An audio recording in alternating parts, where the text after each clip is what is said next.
everybody. I am Emily Brooks from The Hill. This is a fireside chat with Speaker Johnson, but we are in Florida, so not really any fire, maybe a dehumidifier. But we are here at the GOP Retreat. Republicans are working away at how to execute Trump's legislative agenda. You said on the campaign trail a couple of months ago that leading House Republicans was not even like herding cats. It's more like exotic animals. So with that in mind and the high stakes of the legislative agenda, how are you, how is the zoo? And how are you feeling about execution with this slim majority? Thanks for being here, everybody. Thanks, Emily, for the opportunity. The zoo is great. The team is unified. In fact, I would say energized as well. We had an extraordinary inauguration week. There is a new day in America. We say the beginning of a new golden age. I think you all felt it. Those of you that were on Capitol Hill felt there's been an atmospheric change, a seismic shift of some kind in the Capitol, and it's felt around the country. A lot of our members left after inauguration week and went home for a couple of days and then joined us here in Florida, and the field reports are just as you might expect. Everyone in the country is excited. The president had an extraordinary first week in office, and I said to the group here, and I said it publicly in the press conference yesterday, President Trump accomplished more for the American people in his first week in office than Joe Biden did in 4 years. So we've begun something really important here, and our purpose of being at the retreat is to finish up our work and planning for the first big legislative items and to get the ball moving, and we're excited to do that. So on that, President Trump said last night a lot of things that he wants to see in this bill. No tax on tips, no tax on overtime, no tax on Social Security, record investment in interior enforcement and deportation flights, record investment in border security personnel. Is it feasible to get all of that done in the reconciliation package while also meeting the demands from some members to have this be deficit neutral? Yes, I think all this is possible. We're working out the sequencing of the plays, as you've all heard me make football metaphors many times. The analogy is that we've been working on a playbook for almost a year. We believed that we would come to this moment of unified government. We would have the White House and the Senate and the House. And so we had to prepare for that eventuality. We did not want to make the mistakes that were made in 2017, the last time that all the stars aligned for us, because frankly there was not a playbook prepared. So our job was to do that. So we got all the ingredients together. We drew up the plays, and now we're working out the sequencing. And how all of that works together is very important. We are the team that is deeply concerned about the nation's debt and the deficit. And I'm a fiscal conservative, a lifelong fiscal hawk myself, and so that is something I think we have a responsibility to guard against, while at the same time accomplishing all these things that are needed for the people. We got to fix everything, and we will. And you've been talking today on pay-fors, cuts, costs, or savings. Have you made any decisions about what's going to be in this? Yeah, some. I mean, we're in the process of working through this. The idea of a work retreat is so that everyone can come here in the room and continue the conversations. Now, we've been doing this in earnest over the last many weeks, actually months, but in earnest the last few weeks, certainly in this Congress since it began in early January. We've had 94% of the 220 House Republicans, now we're at 218, soon to be 217, but 94% of those Republicans have been deeply engaged in the conversations. They've gone to the scores of discussion sessions, whiteboard sessions that we've had, listening sessions. They've engaged in that and been part of the debate and the dialogue and the discussion. And it's all been very healthy and very productive. And so that leads us up to where we are now. This is the next step in that process. And our objective by tomorrow when we leave is to have a blueprint for the budget resolution that will unlock, basically, and begin the reconciliation process. So all this is in sequence. This is exactly on the timeline that we planned, and we feel very good about where it's headed. There are a number of other legislative deadlines and items. One is the debt limit. President Trump has said that he does not want Democrats to have any leverage over the debt limit increase, and so there have been multiple ideas we've heard. One, putting it in reconciliation, attaching it to regular government funding that expires on the 14th, or wildfire disaster aid for California. What decisions have been made on that? No final decision yet, but part of the decision matrix is that we're looking at the pros and cons of those various angles. I was originally thinking that we would include it in the reconciliation process because that's just a partisan exercise that doesn't require Democrat votes. I think there's some concern in the Senate that might be difficult to do on a partisan basis, and so it may wind up being a bipartisan exercise. So where that fits in and in what sequence is part of the discussion here, and we'll make that determination here in the coming week or so. Okay, let's talk about also the next election cycle, 2026 midterms. You said yesterday that Republicans will gain seats in 2026, despite the history of the party in power, the president's party, losing seats in midterms. Well, you also said that you expected to gain seats in the last election cycle. We all know that you lost a couple. So what makes you optimistic that this time will be different? Well, don't discount what we did here last time, okay? We had a very unfavorable map, and we held the majority, not without great effort, of course. I mean, we traveled nonstop around the country, over 350 campaign events, 250 cities in 40 states. Logged enough miles to circle the globe 5.5 times. I keep saying this to myself because it helps me, the therapy, getting through that. But it worked, and we kept the majority, and everyone, and most of you in this room, wrote that would not happen. But we're going to defy the historic trend this time. And here's why. Only twice in 85 years has the president's party gained seats in a midterm election. Normally, when your president wins, his party loses a good chunk of seats in the House.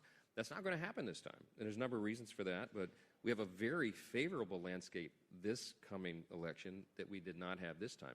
In fact, the tables have flipped. We were defending 16 seats. We had Republicans and 16 Democrat seats last time. It's different now. This time, we'll have 13 Democrats who were seated in districts that President Trump won. We have 21 Democrats that the president came within 5 points of winning. So we're going to play offense to go take back and gain some of those seats. We only have 3 Republicans right now that are seated in districts that Kamala Harris won.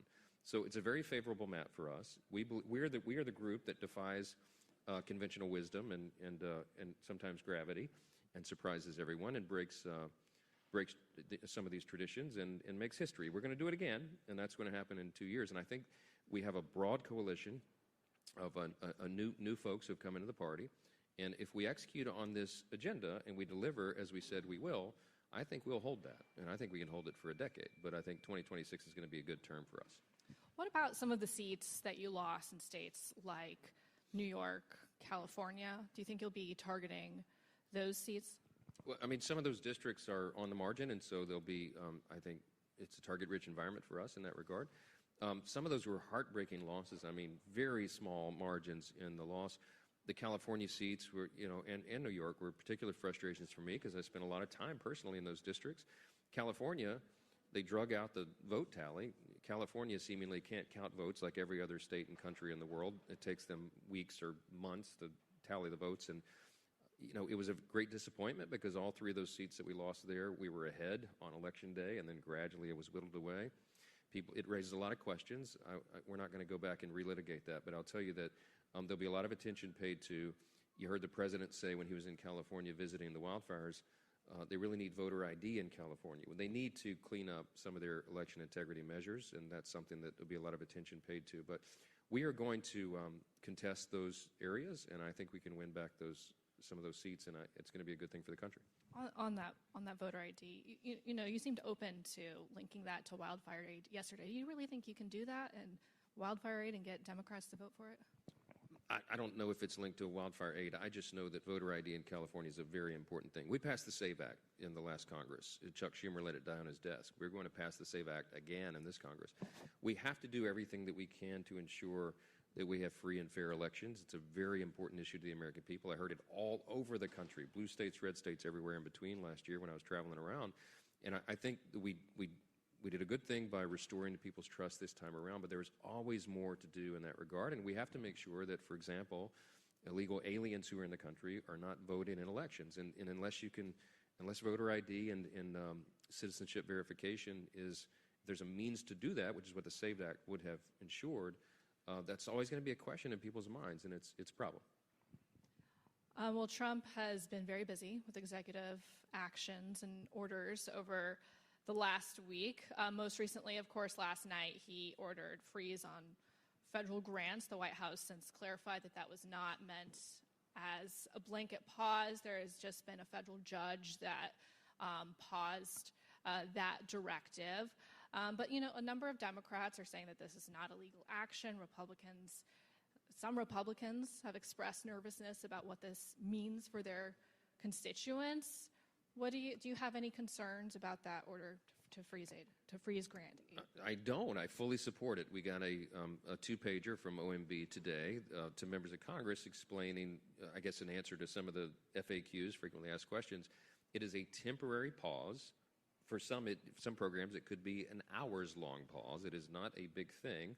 Some of the programs have already been approved. But this is, I believe, an application of common sense. We want to make sure that the executive orders of the new president are being fully complied with regard to these programs. So I think these will be quick reviews. I don't think this is a big major interruption of programming or anything, and it specifies in the OMB guidance that any direct aid to individuals is not included in this. So I think this is something that the American people will approve of. I think they want us to be good stewards of the precious treasure of the American taxpayer. And the Biden administration engaged in a lot of abusive spending, abuses of the programs, and we have to make sure that that is not continuing. So this is the appropriate thing for a new administration to do. I think it'll be quick, and I think it's going to be harmless in the end. And, you know, between this grant freeze directive, the firing of the inspector generals without notifying Congress, pausing foreign aid, payments, Trump is really pushing the limits of his executive authority and testing that. As a congressional leader, are you comfortable with how he's doing that? Do you have any worries about the precedent that this is setting? Well, so far as what he's done to this point, I mean, he's been using his executive authority, I think, in an appropriate manner. He got a mandate from the American people. Let's not forget. I mean, he ran on restoring common sense and fiscal sanity and ensuring that the government would be more efficient. It was a major theme of the campaign. And I think the taxpayers and the people of this country understand that we're in dire fiscal straits and that it's time for a reset, that we limit the size and scope of government, that we make sure it's working more efficiently. The DOGE announcement at the end of the campaign, towards the end of the campaign, was one of the most exciting things that people had heard in a long time. The Department of Government Efficiency, what a concept. So his executive orders are entirely consistent with exactly what he said on the campaign trail, and I think they're being applauded by the vast majority of the American people. It's time to think differently about this, and I think he got the mandate to do it with 77 million popular votes. And by the way, we got almost 75 million popular votes for the House, the largest popular vote tally for House Republicans ever. We see that as instruction from the people to do this good work, and I think what he's doing is consistent with that. Well, he certainly does seem to think he has a big mandate, and he was talking about last night, talking about all of the campaign money that he still has into his accounts, and saying that he doesn't think he can use this for another run. But he turned to you, a constitutional lawyer, and said, "What do you think? I don't think I can run again, but what do you think? What do you think?" That was tongue-in-cheek, of course. I can't change the Constitution, but there are means to do that. I don't think he's suggesting a constitutional amendment. So I think he's having sport with the media. I think that's what that was. Okay, so you're not taking that seriously. I take everything he says seriously, but I think that was clearly a tongue-in-cheek. We laughed about it, yeah. Okay. Well, you do have a very close relationship with the president. We even had an issue of The Hill that had a picture of you at the UFC fight with Trump, calling you MAGA Mike. And I very rarely, if ever, hear you criticize President Trump publicly. But when you do have disagreements with him, do you air those to him? How is it received? How do you bring those up? We've had different ideas on legislation and strategy before, but I don't agree with my wife 100% of the time. This is part of the relationship, and I think one of the reasons I think he respects this relationship that he and I have is that I give him counsel. I was one of his attorneys at one point. I did impeachment defense duty twice, and the job of a counselor is somebody who is ostensibly an advisor or somebody who brings a different perspective, is that you're not supposed to be a yes man. I'm not. And I think that's healthy. I think he respects it. And so we've had really healthy, productive discussions about ideas that we had that were different. But no, I don't criticize the president publicly. I don't criticize any Republican. I believe in Reagan's 11th commandment. You know, you don't speak evil of another Republican. I try not to criticize Democrats, certainly and personally. Policies are atrocious, and we could do that all day long. But I don't make it personal. That's just the way I live. So, coming back to reconciliation, you know, you've indicated desire to move one bill, but there are still some Republicans saying it'd be better for two, even some senators as recently as this weekend. Is this set at one bill? Trump said he didn't care either way. Is this 100% set at one? Listen, we have a very aggressive timetable on which we have to operate because the first 100 days will evaporate pretty rapidly if we don't work quickly. And there are lots of different ideas and opinions on this, but the reality of the House is that the one bill strategy makes the most sense, and that is because we have a very diverse conference. We have, almost 218 Republicans at this point. We have interests and district level specific concerns that are just not at issue in the Senate. And so our math is more complicated. Remember that the Senate Republicans have a wider margin than the House Republicans do, I think probably for the first time in history. And so the nuance happens in the House and not the Senate. So with regard to reconciliation, when I can only spare one vote or 1 to 2, 3 votes max, this has got to be a member-driven process, bottom up, and we have to build consensus along the way. That's what we're doing. And the one bill strategy ensures the highest probability of success for us to check all the necessary boxes and fulfill our campaign promises, and that's what we're going to do. You've really put a focus on having a member-driven process, but it's a very diverse House Republican conference, a lot of conflicting ideological ideas, but at some point, you've got to make a play call. So how are you going to approach that when it comes to things like demands for cuts and appeasing everybody? Do you think that you can keep everybody happy? Of course I do, yes. We're right on schedule. No, we really are following the timeline that we set out months ago. We're right on schedule. You're being here. This is part of it. The retreat is part of it. The blueprint is planned to be prepared by tomorrow by the time we leave for the budget resolution, and then we stick to the schedule. What you'll see is the resolution will be marked up in the Budget Committee, and the first week of February when we get back, we'll get that done, send it to the Senate. The Senate will do their part. If they come back with any amendments to ours, we'll address all that. That's through the month of February, and then in March, we begin the committee process where it goes through the more detailed analysis and debate and discussion inside the room about how we get to the granular details of all the cuts and to make sure this thing meets with everybody's criteria, and it will. And then by the time you get through March, then you're in April, and we're putting it to the floor for a vote for the reconciliation package. We're planning to do that before Easter, as we said, and then it goes to the Senate. And if we stay on our schedule, then we're sending it to the president's desk by the end of April or early to mid-May. That will be right in time. And this is important for us because the tax provisions, for example, which are one of the most important things here, it's really important to get that locked in so that the American people can see and experience the benefits of that prior to that 2026 election. We want them to know that we did right by them, we fulfilled our promises, and they can see the effects of it. So there's a lot of reasons that we press go and we're moving aggressively, but rebuilding the economy is a primary obligation of ours, a primary responsibility we have, and all of that we're doing in reconciliation is a big part of that. Will there be cuts to any mandatory spending as part of this?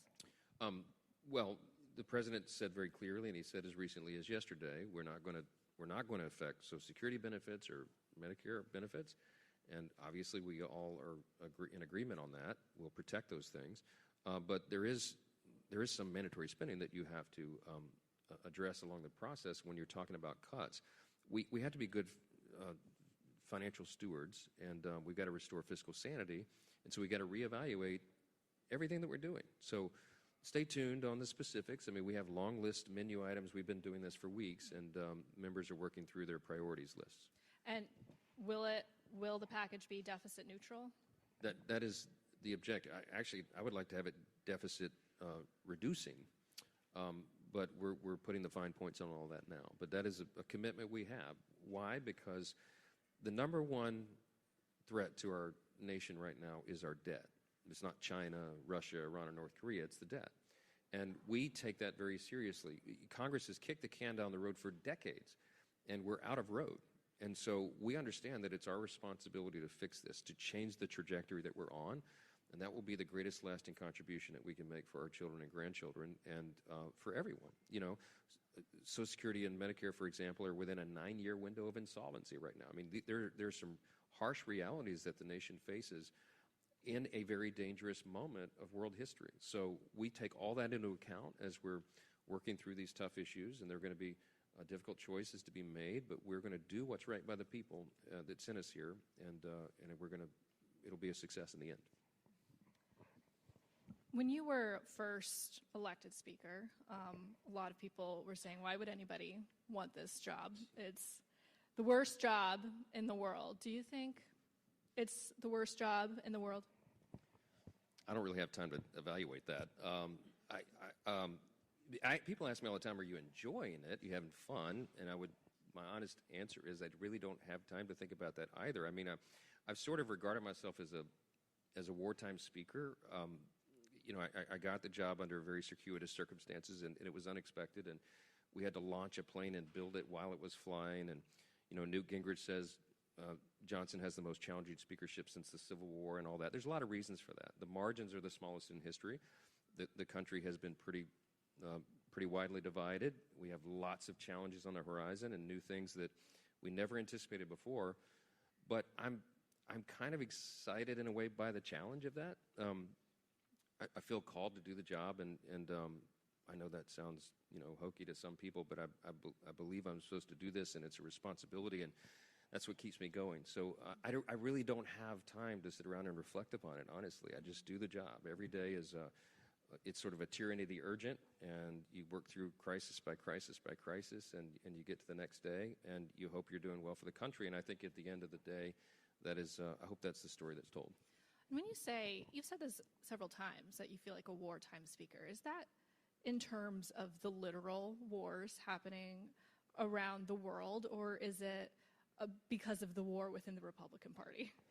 Well, I don't regard it as a war in the party, but I mean, these are difficult, challenging times. We all know that. We have factors to contend with right now that previous Congresses did not have to contend with. That's part of what Newt Gingrich and other observers talk about. You know, the advent of social media, for example, the 24-hour news cycle, things that previous generations were not even a factor, and you have to weigh all that in. And yeah, I mean, I do mean it literally. We have been at a time of war around the globe, and so there's that added complexity to what we do. But I mean it metaphorically as well. It's just, you know, there are culture wars going on, there are political wars going on. It just makes it for a very challenging season. But we're going to get the job done, and we have. And I genuinely love all my colleagues, and I know what they bring to the table. And I think what I try to do every day is make sure everyone has the opportunity to be of their highest and best use to our conference, to our cause, to our country, that we leverage their skill sets and their experiences that they bring to the table, and that everybody is playing a role here representing their constituents well. And if that's the real objective, and you're a servant leader and you're trying to bring the best out of everybody, then it tends to happen eventually. And that's the goal every day, solve these problems and to let everybody be a part of it. And last question. Thank you so much for your time today. I know that your faith is a very core part of who you are. Do you think that this job has more strengthened your faith or tested it? It's strengthened my faith. It has. Because look, I make no bones about this. I believe that we are one nation under God, and that He has blessed America, I mean, in extraordinary ways. And I believe we are blessed to live in the greatest nation that has ever been on the earth, and that He is still sovereign and right and heard over all of this. And so I'm comforted by what John Quincy Adams said, the hellhound of slavery. You know, he kept bringing the resolution to end slavery over and over, and they asked him why, because he kept failing. And he said, duty is ours, results are God's. And it's a very liberating way to live. We do our very best. We do our responsibility as best we can, try to treat everybody well, do unto others, and then ultimately the results are up to a power higher than me. So it has been strengthening of my faith. I believe God has blessed our efforts and that He has a plan for our country. And I know some people are offended to hear me say that, but I don't really much mind it. Well, thank you so much, Speaker Johnson. Thanks for having me. Appreciate it. And thank you all for being here.